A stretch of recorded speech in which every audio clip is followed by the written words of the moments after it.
Hello and welcome. So I'm Raziel, and this is a response video to the Outer Circles Nostalgia Trip Codex 3.5 Chaos Space Marines. And the thing is, the Outer Circle Maka did a great job. Honestly, his video is really good. It's worth you watching, and he lays out his problems after Chaos Space Marines 3.5 and 4th edition codices very well. But I think he misses some very vital points when it comes to the 4th edition codices. Things GW removed which didn't make sense, and other things as well. Now, one of the points I do disagree with him with, somewhat, is demons not being a separate army. I disagree that I do think demons should have their own army. I think that demons should be able to be fielded on their own without needing Chaos Space Marines. They're great for Warhammer Fantasy, and I think they're great in 40k as well. But not to be able to take demons in, or taking demons properly in Chaos Space Marines, doesn't sit right with me. And removing them from the Chaos Space Marines almost now entirely since 9th, because you can't take them in Death Guard, you can't take them in Thousand Suns. The only demons you can really take is the Zinch Skimmer, which are just and the Juggernaut of Khorne. That's for Thousand Suns, and of course World Eaters. So to me, it should have been that the Chaos Space Marines army should have been able to have the demons as well. See, because it makes a lot of sense, and it also includes a way to have. And I know people are like, oh no, you can't have mages from World Eaters. Khorne uses mages. Khorne uses psychers. They have to. To get a demon into reality, it is well confirmed in lot you need a lot of psychic energy. Even Khorne, even though it's bloodshed and anger, that is still psychic energy which feeds Khorne. Anyway, besides the point, yeah, I do believe that demons should have a separate army, but I also agree that they need to be part of a Chaos Space Marine army too. Right? Both things can be equally true. Now, the problem I'm finding that when you go from 3rd edition codices, now I've always had a problem with 3rd edition codices, I will never deny this, but I do think they're kind of small, they're kind of thin compared to every other codex. Both seem quite lacking a lot of places, okay, but they seem to take a lot out. Now, in like the 3rd edition Orc Codex, this is where we first learn about we actually get DNA samples of orc algae. It actually says algae in 3rd edition codex. You know, we get their DNA strand, we can see what it looks like, we know how it works, and that's really cool. That's the sort of stuff I like, and we don't see that much later in later codices. In the Outer one, we get lots of how the Outer work, but luckily in the 4th edition we just still get a lot more then. Like, we actually get a plan of the craft world, which is really cool.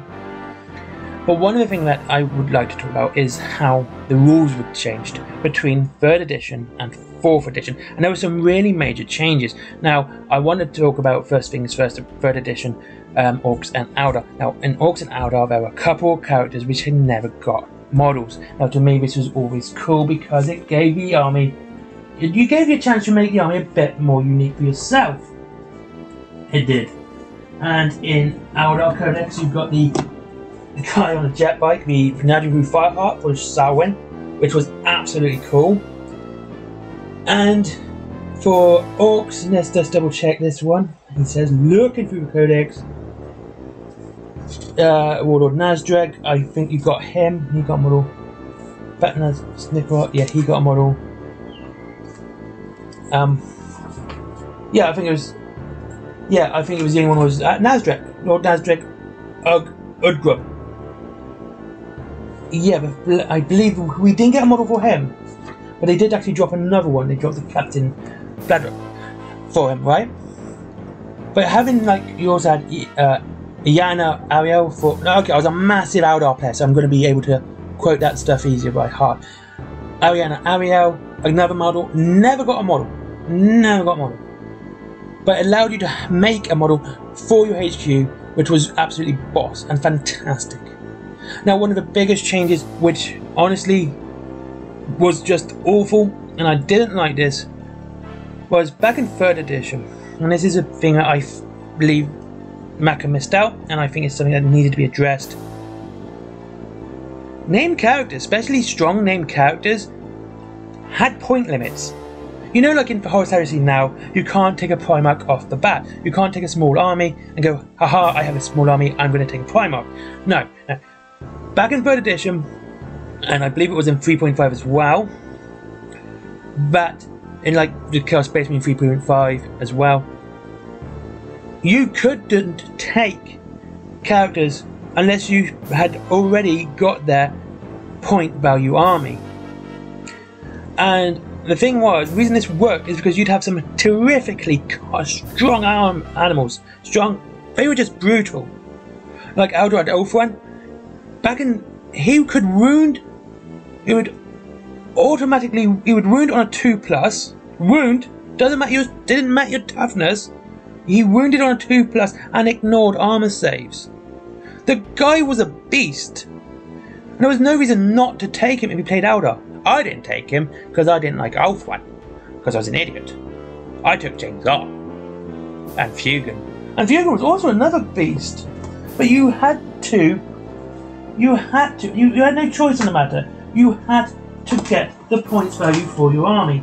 So if you were playing someone and they said, right, we're doing a 1500 point army straight away, that means you couldn't take old Eldar, which is great. And then in 4th edition, they removed that points barrier. Eldar could still wound on 2+ and ignore armor saves, but no, you could take him in a small army. So you had this beast of a guy which would be able to tear through an army so easily. See, the thing about Eldar which people forget is that back in 3rd and 4th edition, they were brutal in melee. They weren't even funny. I didn't play Eldar because they were strong. I've never played an army because they were strong. I've got to say that. But what I did play, I played Eldar because I've always played Eldar because I love their aesthetics. My favourite looking army for 40k. Always have been and probably always will be. I didn't even like Drukhari. And Drukhari in 8th were fantastic with their poison weapons. They could wound anyone on a 6, you know, and did instant death. It was just brutal. But yeah, normal Eldar Craft World was fantastic. And also, 3rd edition supplement, Codex Craft World Eldar, actually brought in a lot more and actually made Yunari a thing back then. But again, that was another thing, like, a lot of 3rd edition, 4th edition, and it started to die in 4th edition, I noticed, was not only the limitations of what you could do. Limitation in an army actually helps an army. It always will, because you need limitations to know what you can't do. Whereas if you were just given free away, like now, you're going to get people just spamming armies. This is why they needed an FAQ almost straight away, because people just spam what they want. It's like, oh, 6 battle line. Okay, 6 battle line, but I can take 3 of everything else? Yep. Okay, I'm going to just take these 3. These the strongest things in my army. That makes my points. Having a limit, or having something limited to a cost of points, made the game more balanced, because it means if you were to take something really strong, you had to hit a point or size of an army before you could take that miniature. Abaddon, again, was Abaddon. Again, had to be back in 3rd edition. You had to have, I believe Abaddon was actually a 2,500 point. To actually take him, you had to have pretty much a whole Chaos Legion just to take him. And then when 4th edition comes around, suddenly, Abaddon, nope, you can take him, no, willy-nilly. And if you look at his rules, like, back then, he was just this guy who was an absolute beast. He was. And let's have a look. Kind of Betrayer, what was it? They changed all this around as well, which is something I didn't like.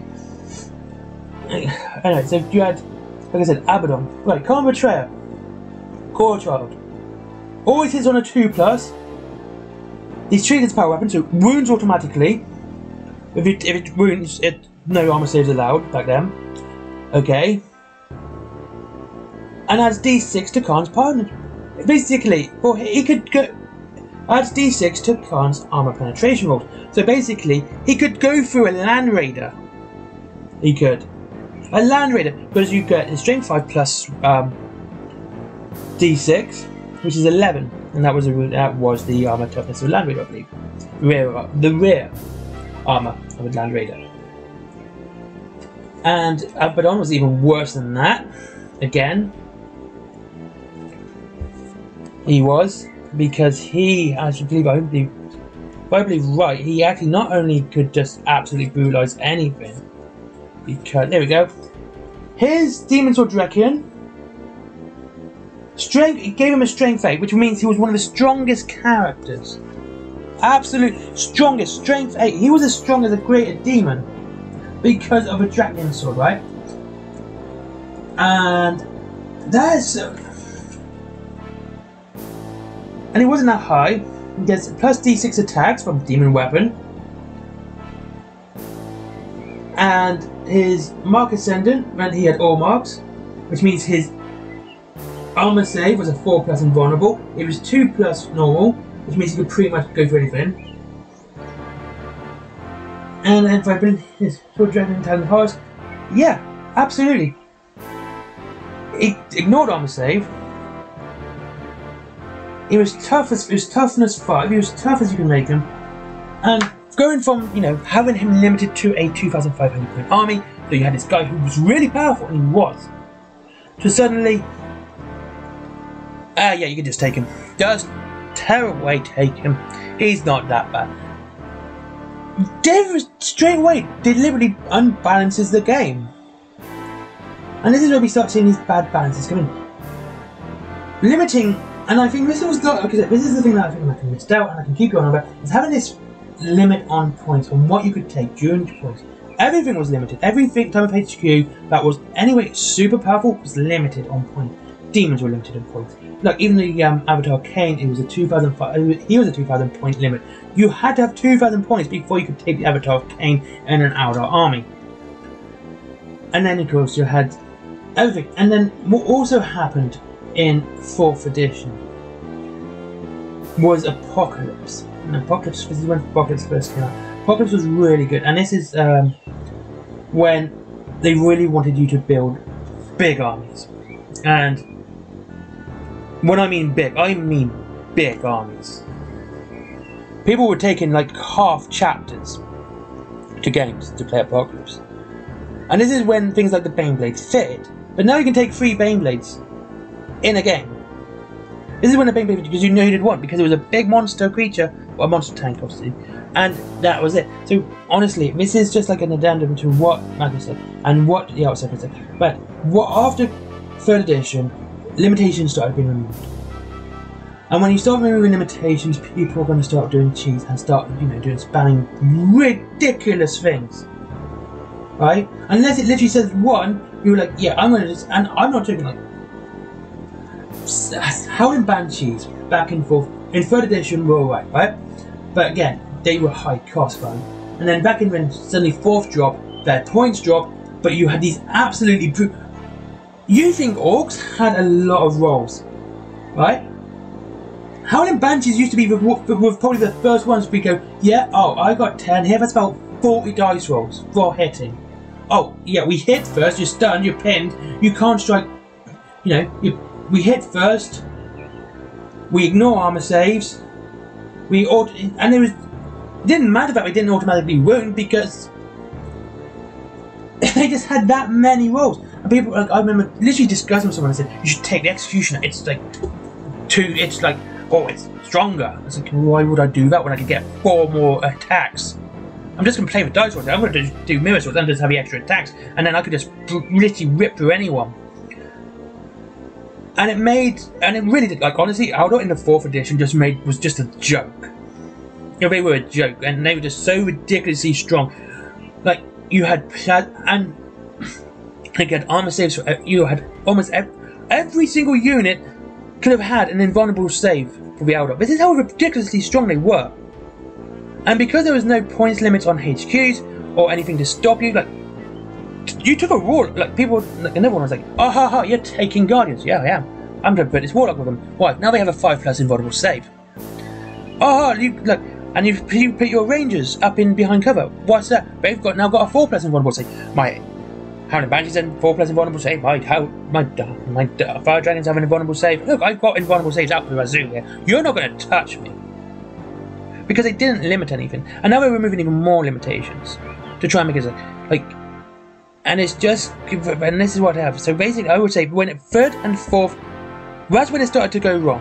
when they started removing things. And now they removed the force organization pretty much now. It's still there, kind of, but they pretty much removed it because you can take whatever you want. You're going to just have more and more of these problems constantly, and it's just that's it. Anyway, I've gone on long enough because honestly, this is just like I said, this is the thing I think Maka missed out was removing the limitations of points onto named characters and other things. Caused massive problems in 4th edition, and it's caused problems since. But they've gone and they continue. This is me wrapping up, by the way. This is actually an unscripted video. I mean, completely unscripted video.